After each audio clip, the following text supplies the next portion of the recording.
Good morning, ladies and gentlemen. Yes, your man is back right now. Peter on pole. We are back in pole position, people. Of course, I could not talk about rather the British Grand Prix, ladies and gentlemen. Yes, Carlos Sainz, as you can see in your screen, the first F1 win for the Spaniard. Unbelievable scenes. What a race it was. What are your thoughts, ladies and gentlemen? Welcome to the F1 YouTube channel. Of course, Peter on pole. Back yet again, people. It's been a long time, but I tell you what, I am back ready to talk Formula One business, ladies and gentlemen. And we cannot not start with Carlos Sainz getting his first win in Formula One. Did you hear me? His first win. Fantastic stuff for Carlos. Another former McLaren driver, of course, winning in F1. But listen, this is a day to celebrate. I say celebrate Ferrari. I mean, come on. I'm not going to celebrate Ferrari, but I've got to give credit where it's due. Mr. Carlos Sainz, of course. You know what? It was an injury. First of all, I just want to say the British Grand Prix is a fantastic circuit. It's a fantastic race weekend. Of course, thoughts as well go out to Zhou Guanyu, who had a horrible crash into turn one. But thankfully, he's not, he came out the car. We did see him post race.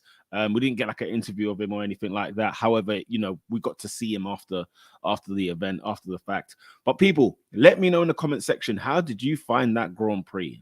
How did you find that? Because I was thoroughly entertained. The amount of battling that took place, the amount of battling that happened throughout the course of that race was brilliant. You had moments where it was like, Perez was in the mix, Charles Leclerc in the mix, Hamilton, people, what he is doing in that Mercedes. Can I ask you a question? Are Mercedes back in the hunt? Are they back in the hunt? Because how he was able to go toe-to-toe with Charles Leclerc, I'm talking about Lewis Hamilton here, how he was going toe-to-toe with Charles Leclerc is pretty impressive, it must be said. But, all the talk is about, of course, Carlos Sainz today. I mean, there's many mini stories, by the way. There's so much to get through. I don't even know where to start or to begin or whatever.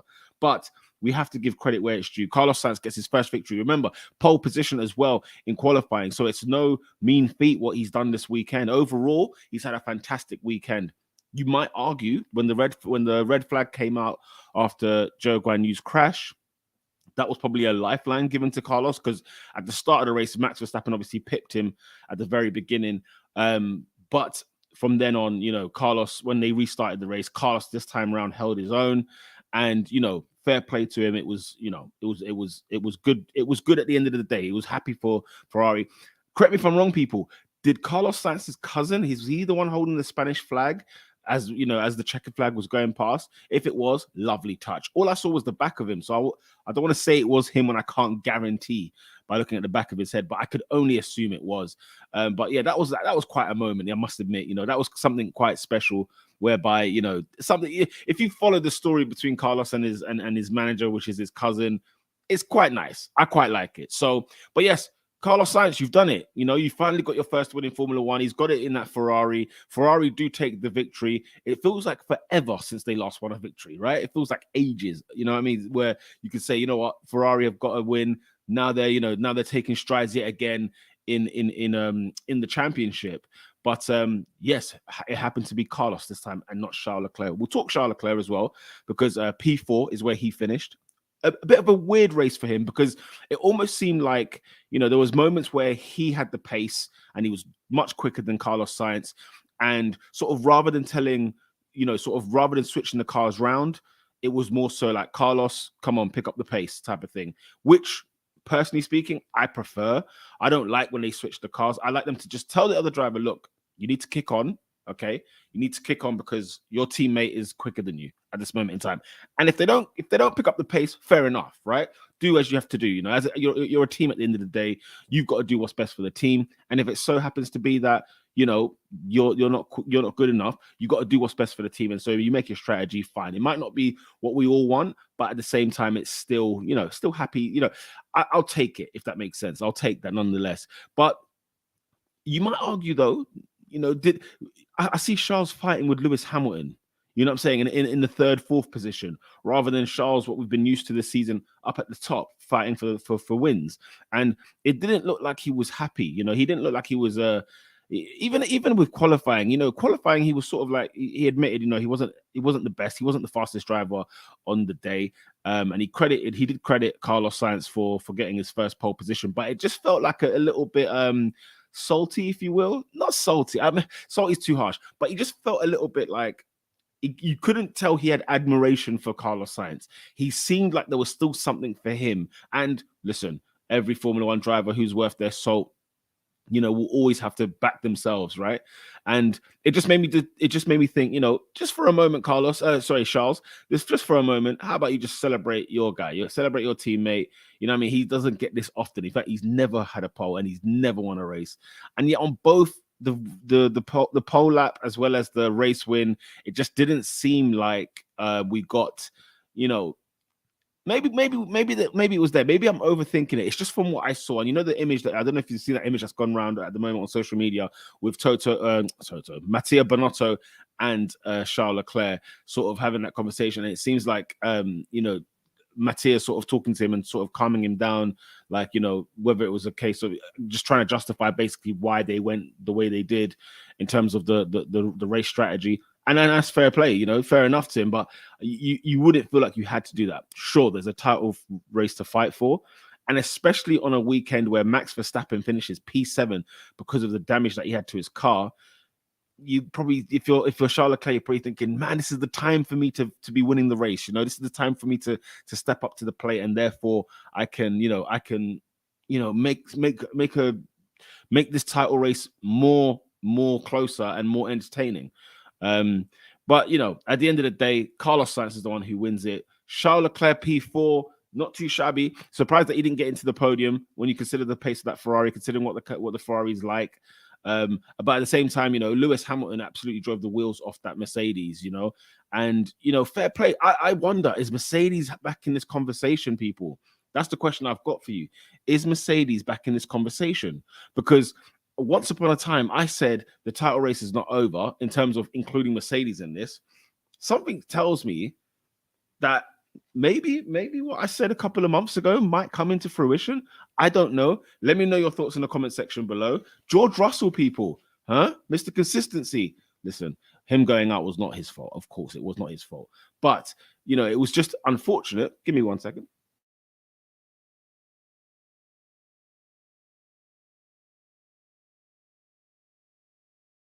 Him losing out on his however many race wins in a races in a row where he's finished in the top 5, he's got the points, and unfortunately, obviously due to his accident with Zhou Guanyu, he was out in turn 1 and was part of the situation with the red flag, as well as Alex Albon as well, which horrific. When you're sitting in the car, you're watching Alex Albon sort of getting just like punched pillar to post in that car.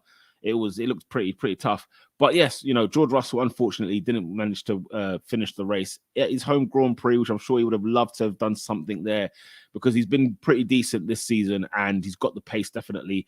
If the Mercedes package gets better, because it looks like it's drastically improved from what we were first seeing off Mercedes to where we are now. Hamilton swinging with Charles Leclerc, I don't think we can like, what I'm saying? It's no mean feat.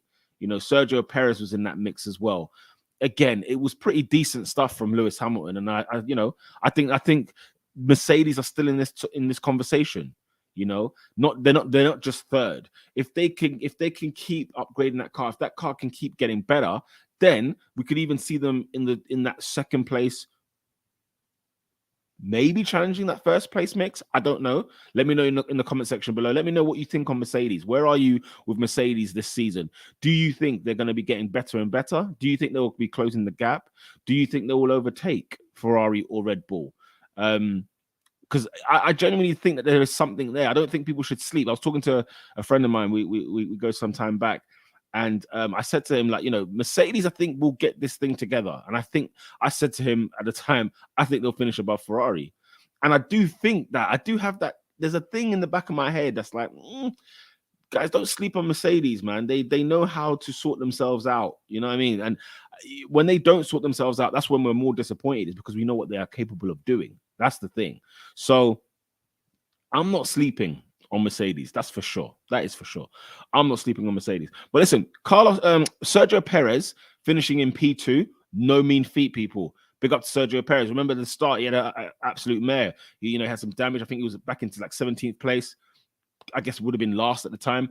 And he did incredibly well to come all the way through the pack, battling, swinging with everybody.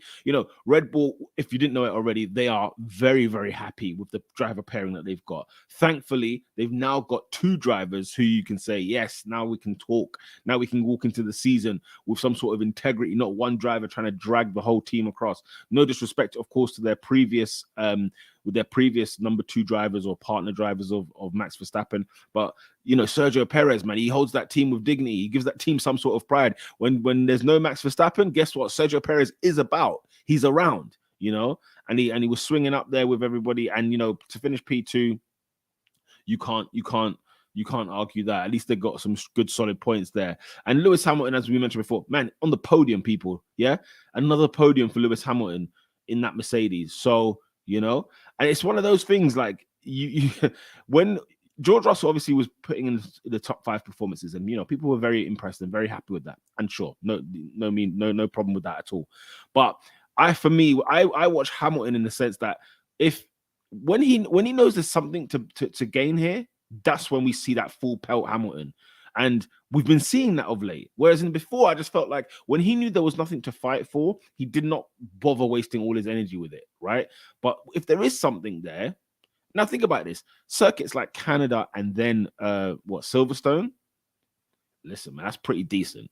Okay, that is pretty decent. So fair play to Lewis Hamilton, of course. Fernando Alonso, P5, ladies and gentlemen. Fernando Alonso, huh?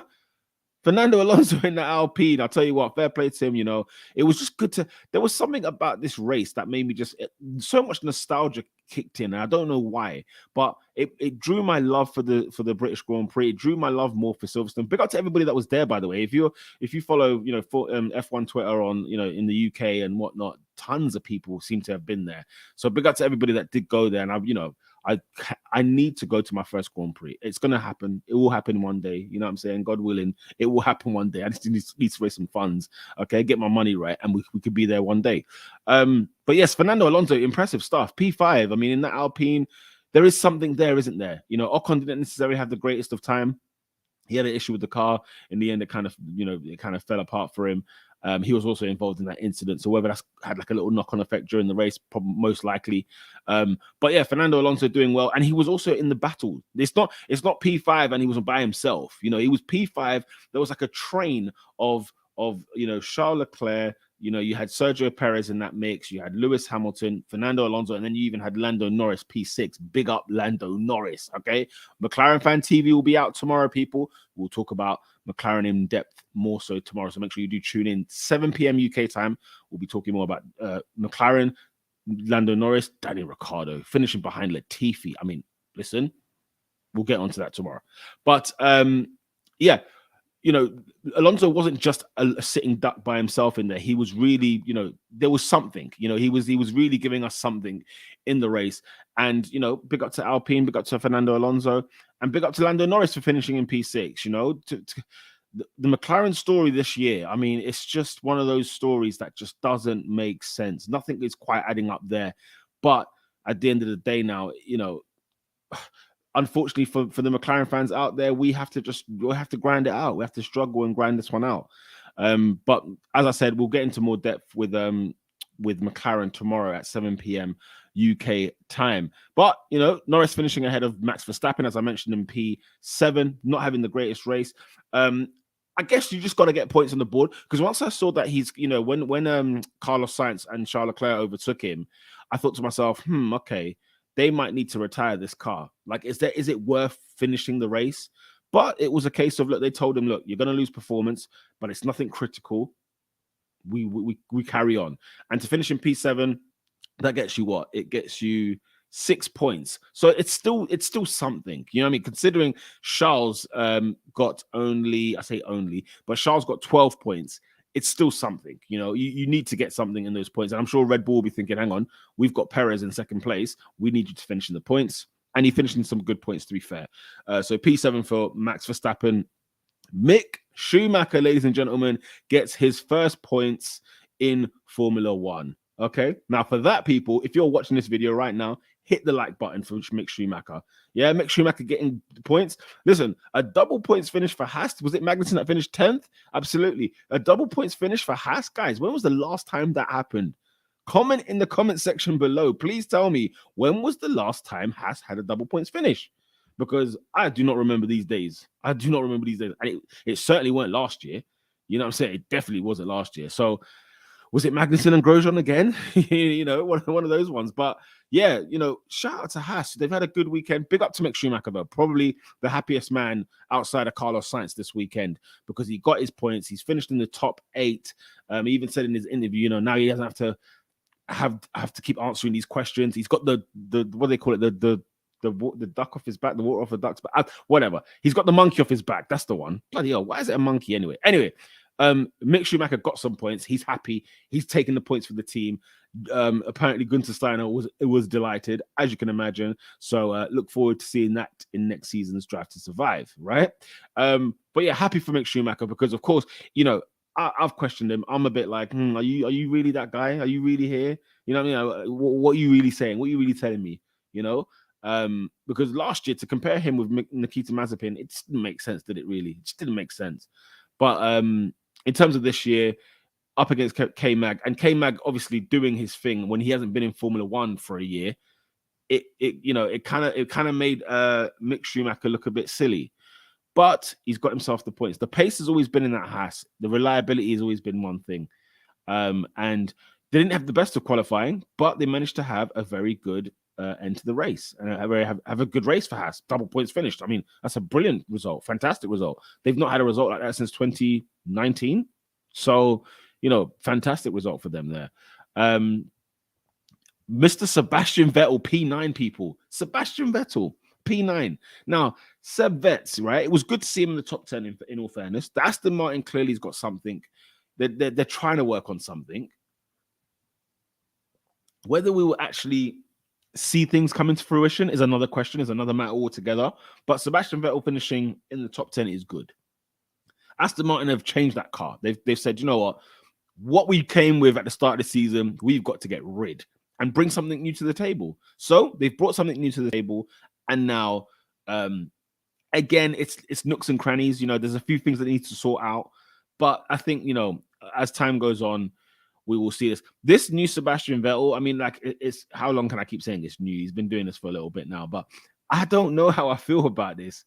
This long-haired kind of, it's almost like, you know, the hipster kind of, you know, next he's going to tell me he's vegan and whatever, living on whatever. He's like, you know, like the Daniel Bryan or the Bryan Danielson, whatever, however you call him now in wrestling. He seems like one of those right now.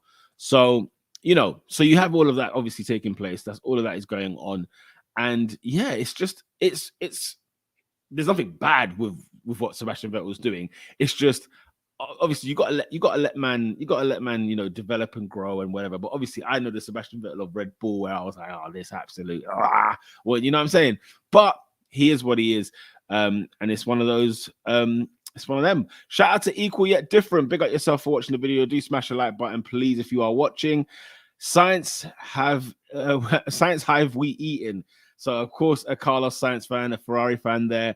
Yes, shout out to Carlos Sainz. You cannot argue it. He's got his win in Formula One. You know, when you look at the weekend from on paper, pole position on Saturday, race win on Sunday, happy days. You know, you're not arguing there.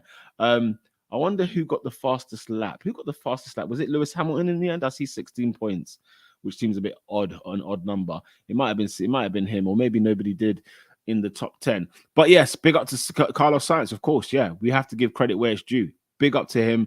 It's good to see him win. Listen, it's good for Formula One. Listen, we need as much different variety of race wins that we need, that there can be, and nobody, you know, all Ferrari fans will be happy, and all neutral fans as well.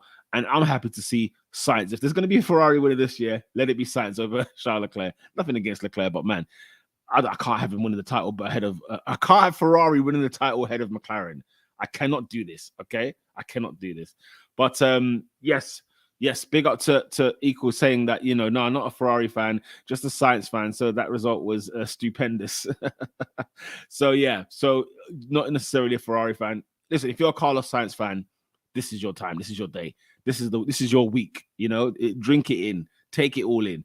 I was mentioning earlier that, he kind of got away with it after that red flag. Like the red flag coming in was a bit of a safety thing for him, because Max had obviously done well at the start of the race against him. But yes, he did hold his own at the end of the day. So big up to all the Carlos Sainz fans, all the Spaniards in and around town. Make sure you smash the like button and celebrate with Carlos this weekend. And to wrap up the top 10, of course, K-Mag, as I mentioned, Kevin Magnussen there, double points finish for Haas, as we were mentioning earlier. Unbelievable scenes. Lance Stroll 11th, his post-race interview was a bit like, he's not depressing, but man, I watch him and I'm just like, all right, man, give me something, give me. I know it's not been easy, Stroll. I know you've not had a good year. You've not had a good year at all, and it's not been easy. But give me something, Nicholas Latifi, people, P12, P12. Okay. Getting into Q3, hilarious business. Was it Q2 or Q3? He got into something where I was just sitting there like, really? This actually took place? But yeah, big up to Nicholas Latifi, but honestly, yeah, he got into Q3, he started 10th. How has that happened? How is a Williams finishing in the thing? And when it is a Williams, it's not even Alex Albon, who had obviously got caught in that melee in lap 1. So unfortunately didn't make it, didn't make the end of the race. But big up to Nicholas Latifi, who finished ahead of Danny Ricciardo. People, we're going to get into that tomorrow. Don't you worry. 7 p.m. UK time, McLaren Fan TV. Daniel Ricciardo finishing behind Nicholas Latifi. Do me a favor. Yuki Tsunoda, the AlphaTauri had an absolute mare, didn't they? I mean, hitting into each other. They were both in the double points. They were both going to have points at the end of this race, and now neither got any. Gasly DNFing, Yuki Tsunoda finishing in 14th, the last car on the grid, and it was an absolute mare. But and people, Valtteri Bottas as well, DNF issue with the gearbox he mentioned. But yeah, AlphaTauri, you had an absolute stinker. Double points was on the cards. Both cars then, one DNF'd and the other car, the other car didn't finish in the points, finishing 14th, last place. So yeah, that kind of wraps up this British Grand Prix. Let me know what your thoughts are, people, in the comment section. Out of 10, how are you rating this race? Me, action-packed. I'm loving it all, loving it. We could have done without the Joe situation, of course. We don't want to see anyone get hurt. We don't want to see really any DNFs, in all fairness. So 6 DNFs was quite mad. Like, it was quite entertaining. But at the same time, I'm going to give it I want to give it an 8.5. I want to give it a 9 out of 10, people. I really, really, and when you consider what kind of races we've had previously, like with the Canadian Grand Prix, we've had Baku and whatnot, and there's been some races where we've been a bit like underwhelmed, if that makes sense. The British Grand Prix lived up to its hype, didn't it? It really did live up to its hype. And as I was watching the race, I was just thinking, man, I'm so happy to just see battling going on, little intricate battles going on. There's many stories that took place at this weekend's Grand Prix. But big up to everybody that's been watching. Shout out to Nation Gurang. How you doing, man? I hope you're good, Gurang. I hope you're well. McLaren messed up a possible P5 with Lando. Yes, they did. We're going to get into more in-depth McLaren talk. Make sure you join us tomorrow, 7 p.m. UK time. I'll be on in the morning as well, but the 7 p.m. time is when we're going to be having in-depth discussion about McLaren on McLaren Fan TV. So make sure you do keep it locked. But yes, McLaren, again, one of those stories, wasn't it? It was another one of those weekends where it was, give me something, McLaren. Just give me something, So P6 for Lando Norris, P5 for Fernando Alonso. But yeah, a great weekend in all honesty, man. It was good qualifying. It was good. It was a good, the weather. I mean, I live in London, right? And I was not seeing this rain that Silverstone seemed to be getting. And yes, Silverstone, you're looking at more Northampton sides. It ain't that far. You know what I mean? But it was crazy how much rain seemed to take place up at Silverstone, and yet compared to London, it was quite different. But nonetheless, we had a good racing, good weekend overall, And yeah, man, we march on. What's the next race now? After this, it's of course the Austrian Grand Prix, which is taking place next week. So already we'll be doing before you know it, we're going to be doing preview to the next Grand Prix. Make sure you do get your predictions in. And we'll be talking tomorrow, of course. We'll be talking about any kind of news. I'm going to probably bring up some stats and facts from the Grand Prix yesterday. That's what I'll do tomorrow morning. In the evening, McLaren Fan TV. And then as the days go on, Wednesday will probably be probably be a prediction show, and then news Thursday and Friday. We'll be talking about the news as well. So F1 Daily morning show. We're back, people. We are back yet again here every morning, every weekday. And yeah, talking all things Formula One. I love talking about Formula One, people, and I love talking to you about Formula One. Do smash the like button. Do comment in the comment section below. I promise you this time, I'm going to be commenting back on every single comment that comes into this. I have been slacking before, but I am back. Thank you for joining me. And if you do love Formula One content like this, make sure you subscribe and make sure you click the next video right here. Until then, lights out.